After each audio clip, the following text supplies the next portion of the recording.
I just read this very interesting book talking about your income is not earned. That is so changing my life.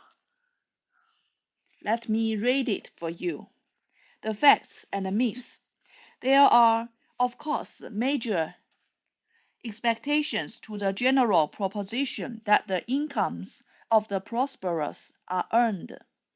Predominantly, these expectations are incomes derived from government-conferred privileges. Such privileges are especially significant and widespread in the extremely politicized societies of the Third World. Their many forms include state subsidies, restrictions on competition, allocations of licenses, and favored forms of employment.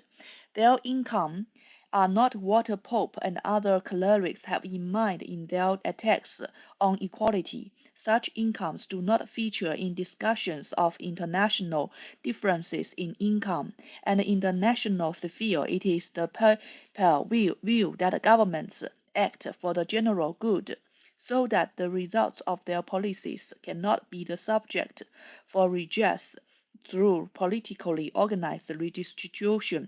Finally, egalitarian discourse is addressed to income difference as such, not to the privileged income, other incomes. The case for income redistribution became yet more dubious when it is remembered that politically organized distribution is apt to aggregate the lot of the poorest.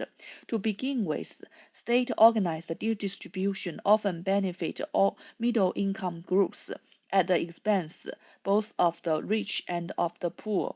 This is now widely recognized in redistribution within a country, especially when the benefits accruing to the administrators of these policies are also taken into account.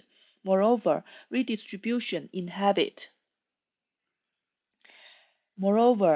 inhabit enterprise and enforce effort, as well as the accumulation and productive deployment of capital.